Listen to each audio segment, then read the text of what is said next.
E no 12 Regras para a Vida, Jordan Peterson fala que o exemplo é julgador, né? Hoje a gente quer quebrar os exemplos porque a gente se olha nos exemplos, né? Aquilo, as trevas têm medo da luz, porque elas nos revelam. E as ideias fazem isso, né? Quando a gente escuta uma ideia, quando a gente aprende sobre uma ideia, essa ideia joga luz na nossa vida. Eu lembro, também quando eu estava conversando com a Nicole, a gente estava lendo Chesterton, eu estava lendo Chesterton naquele momento, e ele falando sobre o casamento. Eu reparei que eu nunca tinha entendido o casamento. Eu reparei que o que eu estava vivendo com ela estava tudo errado e que estava muito longe do que poderia ser. As ideias, elas desbloqueiam o acesso a uma realidade mais profunda. É a mesma coisa, só que é mais profundo. Você entende aquilo de uma forma diferente.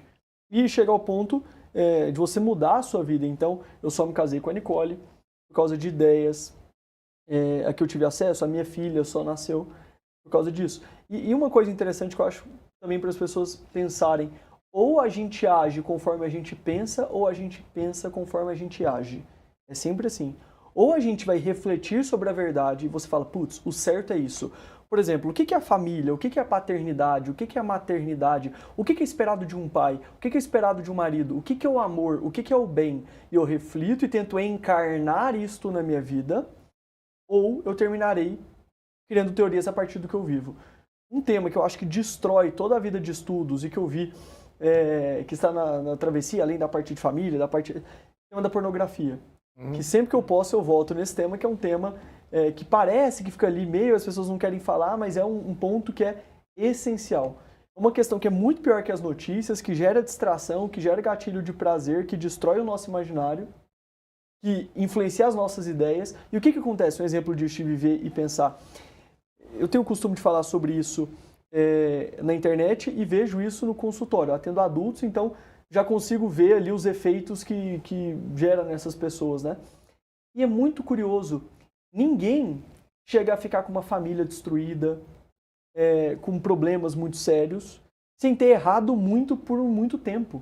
Certo. Claro que desastres acontecem, mas não é disso que eu estou falando. Eu estou falando daquela coisa que a coisa vai se desgastando. E normalmente vem por ideias erradas. Então a pessoa tem uma ideia errada e ela vive. E aquela vida é conveniente, ela reforça aquela ideia. Então por isso eu acho que o travessia é especialmente importante, e puxando o ponto da pornografia, por exemplo. Quantas pessoas acham que é normal, não porque elas estão convencidas, mas porque elas amam acessar. E elas amam tanto acessar que elas não querem enxergar a verdade de que isso é uma desordem, que isso está fazendo mal para elas. Então isso acontece sempre. Como que a gente sai disso? É aquela questão lá da terra, do céu e do oceano. Se a gente não tem a disposição ao silêncio, se a gente não tem aquela disposição de se recolher e pensar, será que é isso mesmo? Eu estou vivendo, é prazeroso, eu gosto, mas será que isso me realiza? Será que isso está me levando para onde eu quero? E para fechar também em relação a isso, eu vejo... então, de maneira prática, quase a penúltima barreira antes do padre, né, é a terapia. Então chega ali o que as pessoas não querem falar em outros momentos, né? E a gente vê que os problemas que as pessoas passam nessa linha não é algo do nada. Uma família que dá errado, uma vida que fracassa, não é opa, foi sem querer. Normalmente ela tem uma série de ideias erradas em diferentes âmbitos, hábitos ruins, que eu achei especialmente interessante no Travessia, como que é direto ao ponto, mas ao mesmo tempo que passa por diversas áreas. E as pessoas muitas vezes precisam disso, de um recolhimento, do silêncio, de parar ali, putz, eu não tenho tempo de ler toda a filosofia grega. Tá bom, mas assiste isso e tenta viver. Porque um conhecimento que você não encarna vira uma soberba intelectual.